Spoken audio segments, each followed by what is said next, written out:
ಎಲ್ಲ ಒಂದು ಪರ್ಮಿಷನ್. ನೀವು ಪಾಕಿಸ್ತಾನದ ಪರವಾಗಿ ಅವ್ರಿಗೆ ಏನೇ ಭಾಷೆ ಯೂಸ್ ಮಾಡಿ ಕೂಡ ಅದು ನನ್ನ ಪರ್ಮಿಷನ್ ಇದೆ. ಸ್ವಾಮಿ ಅವರೇ,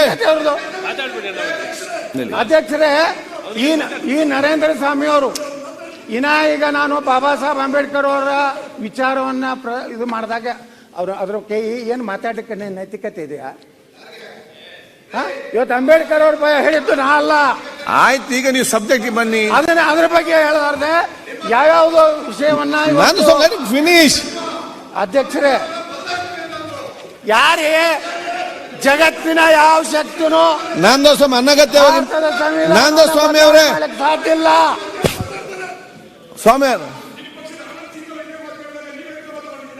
ಅಧ್ಯಕ್ಷರೇ,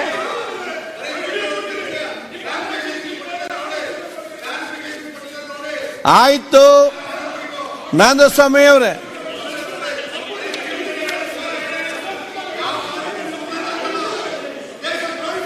ಅಧ್ಯಕ್ಷರೇ, ನಿನ್ನೆ ಘಟನೆ ಎಲ್ಲ ಮಾಧ್ಯಮಗಳು ನಿಮ್ಮ ಟ್ರ್ಯಾಕ್ ಕರೆಕ್ಟ್ ಇದೆ, ಅದೇ ರೀತಿ ಬರೀ ಕನ್ಫ್ಯೂಸ್ ಆಗೋದು ಬೇಡ. ಕರೆಕ್ಟ್ ಬರ್ಲಾಗ್ತದೆ. ನೀವು ಕರೆಕ್ಟ್ ಆಗಿ ನಮ್ಗೆ ಮಾರ್ಗದರ್ಶನ ಕೊಟ್ಟರೆ ನಾನೊಂದು ಪರ್ಮಿಷನ್ ಕೊಡ್ತೇನೆ. ಈಗ ನಾನು ಎಲ್ಲ ಒಂದು ಪರ್ಮಿಷನ್. ನೀವು ಪಾಕಿಸ್ತಾನದ ಪರವಾಗಿ ಅವ್ರಿಗೆ ಏನೇ ಭಾಷೆ ಯೂಸ್ ಮಾಡಿ ಕೂಡ ಅದು ನನ್ನ ಪರ್ಮಿಷನ್ ಇದೆ. ಧನ್ಯವಾದಗಳು ಅಧ್ಯಕ್ಷರೇ. ನಿಮ್ಮಂತವ್ರು ಎಲ್ಲೇ ಒಬ್ಬೊಬ್ಬರು ದೇಶಭಕ್ತರು ಅದಾರ ಈ ದೇಶ. ಈ ರೀತಿ ಯಾಕೆ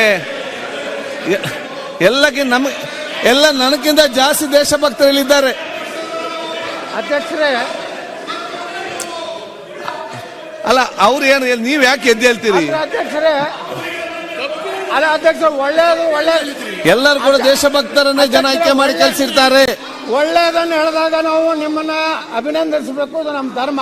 ಈಗ ನನಗೆ ದೊಣ್ಣೆ ಕೊಟ್ಟು ಪೆಟ್ಟು ತಿನ್ನಿಸಬೇಡಿ ನೀವು. ಐದರಲ್ಲಿ ನನ್ನ ಬಿಟ್ಟು ನನ್ನಷ್ಟೇ ನೀವು ಬೇಗ ಮಾತಾಡಿ ಮುಗಿಸಿ ನಾವು ಈ ಒಂದು ಬಗ್ಗೆ ಮತ್ತೆ ಚರ್ಚೆ ಮಾಡುವ. ಅಧ್ಯಕ್ಷರೇ, ಕೂತ್ಕೊಳ್ಳಿ. ಅಧ್ಯಕ್ಷರೇ.